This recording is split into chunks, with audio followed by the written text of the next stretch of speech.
I am here tonight to tell you about a father who loved his son and a son who loved his dad. The way this story is going to unfold for you, it's a little bit different because I want to bring it to now. You see, a dad would go home and he would go by to school, and every now and then he would pick up his son and say, "Son, why don't you go to work with me?" The boy loved that. And when his dad would just come and pick him up, he was the happiest boy ever. He knew that he would get to spend the afternoon with his father at work, and he would get his coat, and they would walk, and he would bring hot chocolate for his son, for it's really cold, and they would go through. But this boy was different. This boy would see things. This boy wasn't normal. And when they were walking one afternoon going to where dad worked, this boy would notice things that other people wouldn't notice. He see things other people wouldn't see. He sees a man in a bathrobe in the middle of the street who's yelling at a second-story window. He sees a woman who's very angry at him and doesn't really want to hear what he says. This boy, as the rest of the world hustles by, he slows down. He sees the hurt and the pain. He sees the anguish and the sorrow. He sees the window closed and a desperate man trying to get him. What he did doesn't matter. That he hurt him is all that matters. And this boy would see these things. His father rushes and gets him by the hand and says, "Let's go. We'll be late." He would stop and look one more time. Can I stop his pain? Can I stop her hurt? But the boy loved his father. They would go and they would catch the trolley. I think that's what you call it here. We call it a tram. Yeah, I don't know the words. But he would get on there with his dad, and the boy would just notice people. He would look. And that day, one particular, he noticed something as he got on the train. To explain something, as you can hear, there's a train coming, and I got to get through this before the train gets here. He saw a man, he saw a woman. He saw that the man seemed very happy and the woman seemed very sad, and you couldn't understand why they could be together and one be happy and the other be sad. He couldn't understand that, but the little boy knew that there was something wrong. He had this feeling, this instinct that was amazing, how he cared for other people, but he loved none other than his father. He knew his daddy loved him, and as he watched the world and their hurt and their pain, he knew that he would always have a father. But he even noticed this. I need you to understand as you hear this story and get involved in the life of this man and his son. I need you to notice that there's no mom. As they walked through the woods, the boy would say to his father, "Dad, what will I do when I grow up? What will I get to do? Will I get a cool job like yours? How will I work?" He says, "I don't know, but I want to change the world. I want to do something great. I want to do something wonderful. I want to help people. I want to do something that can change the lives of anyone. I just want to be that great. I just want to do something good." And as he walked with his dad would say, "Son, you will be great. You will be awesome. You will change the world. Your life is going to be incredible." There was a train coming. There's always a train. The train is called life. We're all on the train of life, just riding. Whether we realize the truth or not, whether we realize what's happening or not, we're all on that same train tonight. Only God has saw it fit for us to be in the same room, in the same car, for such a time as this.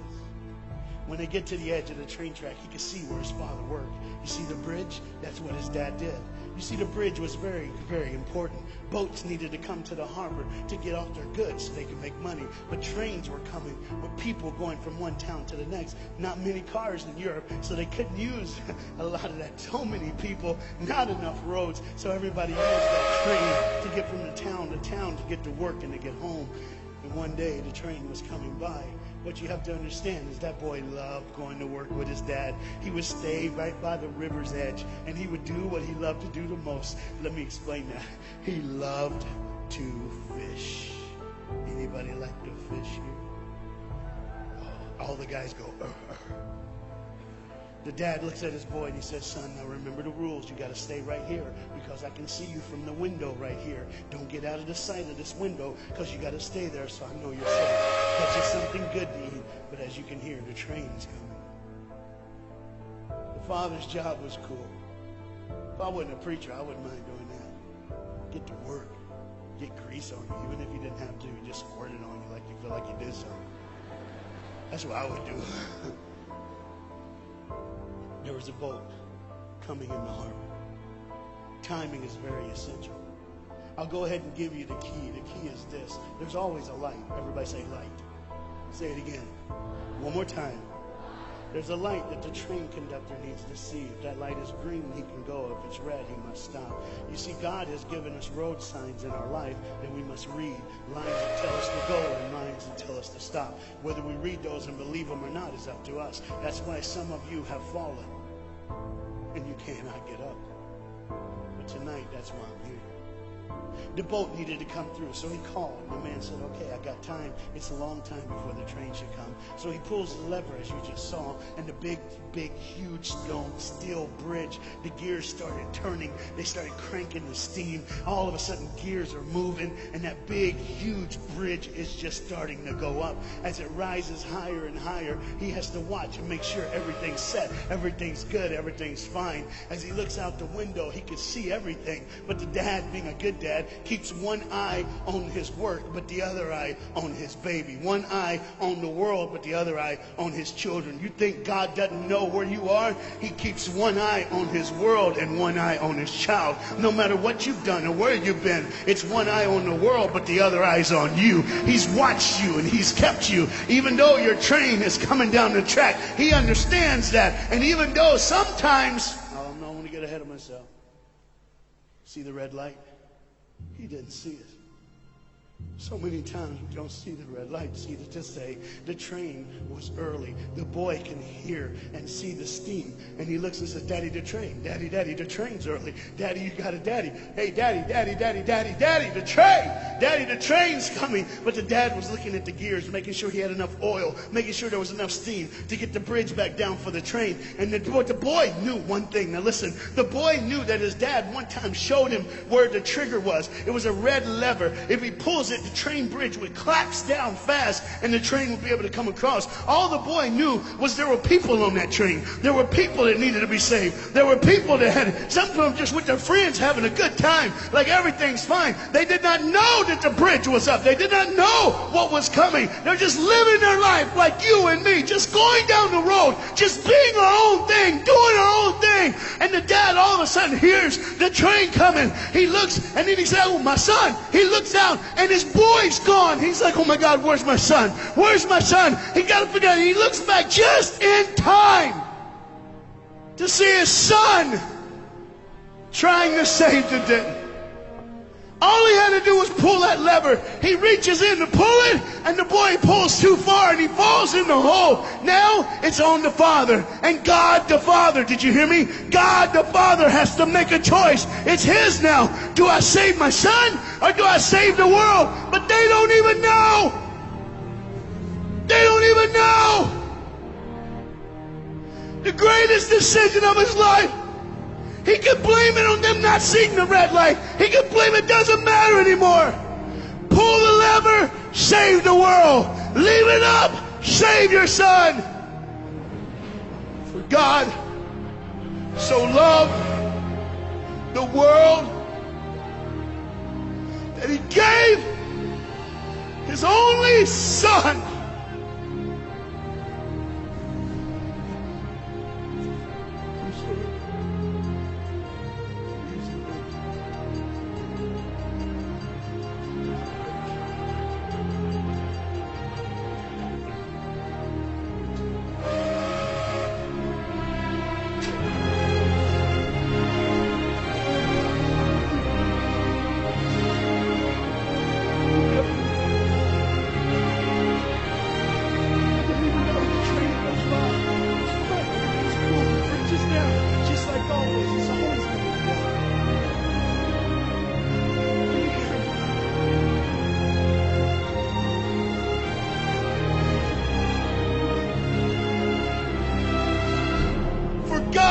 So loved the world that he gave. And you know what's amazing? I wonder what God did right when his son died on that cross. When he breathed his last breath. When he took that breath and he breathed and it was over.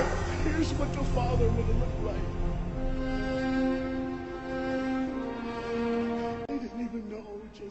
think of their life, just trying to figure out what they're going to do next.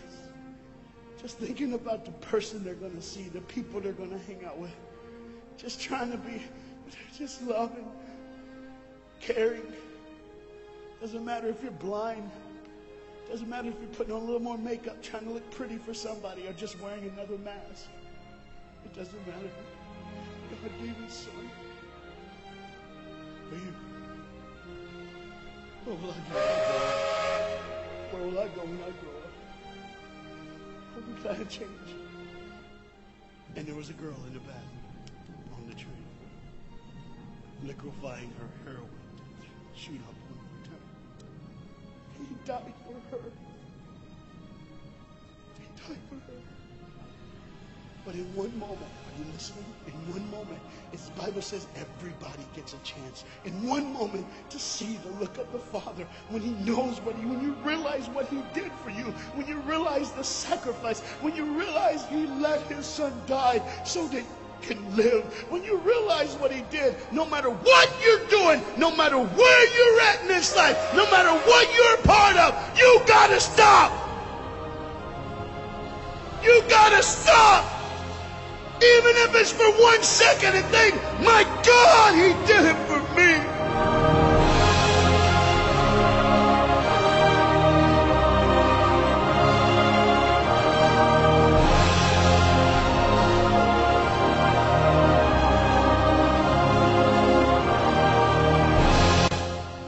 With all the pain and hurt and sorrow, He did it for you. That's why you're so quiet. You see, the train's coming. The train's coming. Everybody has things. You have ways of I don't want to do that. I don't want to, but why do I keep doing it? Even Paul said, why do I do? My flesh tells me, and I do what I know is wrong, and I don't do what I know is right. You got to understand tonight, the fight is on, and we can win. We become more than conquerors through Jesus Christ. And I'm not preaching just for me. I'm preaching on behalf of you. But what you got to understand is, there had to be a moment in those 3 days when Jesus died on a Friday and rose again on a Sunday. There had to be this moment. Go ahead, look at the screen. When it was just God and His baby, and His Son.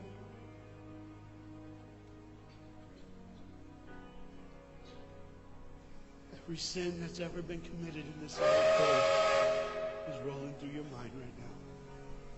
I'm here to tell you that as the sun sets in the afternoon, the sun will rise again. And when the sun rises again, you cannot change your past, but you can change your future. You see, it's always a different day. One day someone lives, the next day they die, the next day you wake up and you're still living. You're like, why am I going to live? Why does this have to be my turn? Why can't I? You can just preach. I could have stopped, but I need you to see the whole picture here. You see, because when God the Father gave His only Son, when Jesus Christ breathed His last breath and He died, He did it in a way that you can never ever say, you don't know me, you don't understand me, God don't understand my pain, God don't understand my sorrow. You see, that's the very train that boy was on. That's the very train that he was on. And as this dad remembers, look real close. You see the pictures of the people? Bam, there they are. If there's somebody added in the picture, isn't it? Bam, there they are. Do you see who's added in it? In every face of every person, Jesus is in their life. Why? Because when you're the greatest sacrifice, you always end up in everyone's life. No matter where they are, who they are. He did it so that you can say He was there all the time. Waiting patiently in life. Jesus Christ was there all the time. And the train keeps going. The train keeps coming. The train keeps moving. People keep living and people keep dying. And God the Father just watches it all. One eye on the world, the other eye on you. Some of you are starting to figure it out. You're like, what is He looking for? Just one girl. Because see, the whole horrible day, God only had His eyes on one person. And it was just a day on the street corner. When he walked by, he saw a girl with a baby. And she saw him. Do you get it? Old things are passed away. Behold, all things become new. He did it so that we can live. No matter what the sin, no matter what the pain, no matter what the sorrow, the sacrifice was perfect. It was perfect. And it was for you. And God the Father watches it all unfold. And all he can say is my word.